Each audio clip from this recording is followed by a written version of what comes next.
right, headline number 4, Target-owned Shipt says that it supports a legal framework that allows the company to provide benefits while retaining its workers' independent contractor status. According to Grocery Dive, the portable benefits model has gig companies provide funds that workers have the option to put towards benefits of their choice, meaning that benefits are tied to an individual worker rather than to a company.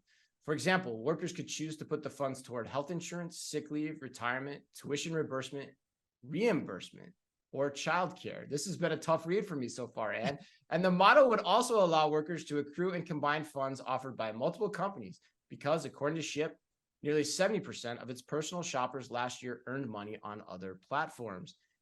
Ann, what do you think of this move, and what could possibly be the motivations here? I think this is really smart. I don't get how this works legally. I feel like I need somebody to tell me how that before, you can give money to them, but then they're not employees. They're I don't understand how this is all happening, but I'm sure the people at Shipt have worked long and hard to figure this out. But I do think that it's important right now.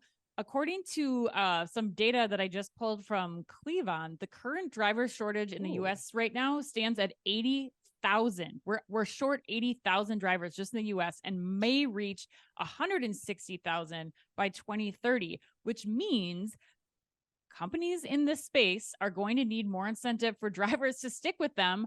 Or I think they're going to start having to go back to other jobs so that they can make money. And that might be going back to in-person jobs where they are W-2 employees, where they're able to get some of these benefits. And I think that, especially as we're hearing them add more responsibilities for drivers, like Uber announced this week that it's essentially just stealing the Double Dash platform that DoorDash has been doing for a long time. So now once you order something from Uber Eats, you can add on other items.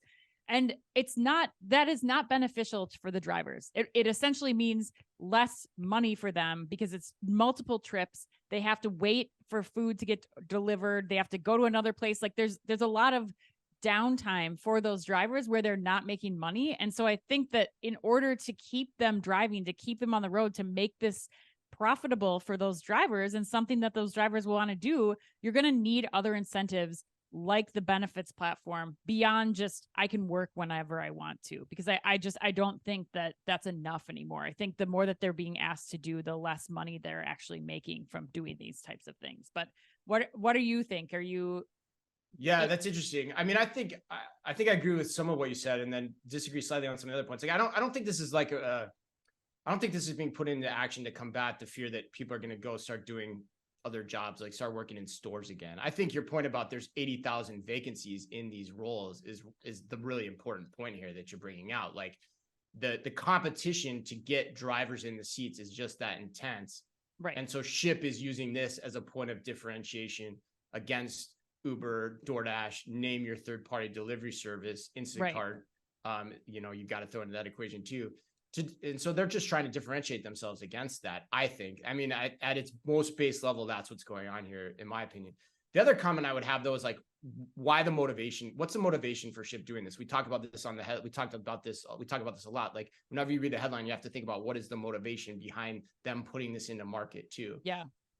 So yeah, it sounds altruistic for the gig worker. It gives kind of the expect more, pay less that you'd expect for Target to Shipt, to go to the worker, that kind of thing. But I also wonder, Ann, if it's a signal that the competitive dynamics are tough at Shipt. Is Shipt struggling? Do they need this point of differentiation to continue to compete? Because it's an interesting play in that regard. And also, you got to look at what else is happening. Chief Business Officer at Shipt just went to competitor Walmart Local as well. So you got to wonder what's all at play here. But it's a smartly branded way to try to carve out a differentiating niche in the marketplace, I would say. Yeah. And I think that gets back to what you were saying earlier. The competition for drivers is great. We said in the headline from Grocery Dive that, this is the differentiator. They are trying to get more drivers. They need more staff, and all of the drivers are working on multiple platforms. It's not just Shipt. So I think whatever Shipt's motivation here is, get people to go to us first, to make us their primary, and then, backlog the DoorDashes or the Uber Eats or other platforms for the time being. But, that's only going to last so long, because like it said in the headline, this is going to allow for them to work on multiple platforms, and they're trying to bring more on board. So maybe Shipt is trying to be the kind of the leader of the third-party delivery services to try to bring this in and I don't know, make hopefully to make things better for the gig drivers. But yeah, the other point, if we're just conjecturing here too, is like, remember, Shipt has been very overtly promotional around that we can give you your own Shipt driver that you use over and over again, personal which kind of makes it yeah. sound like your own Shipt driver that works for Shipt.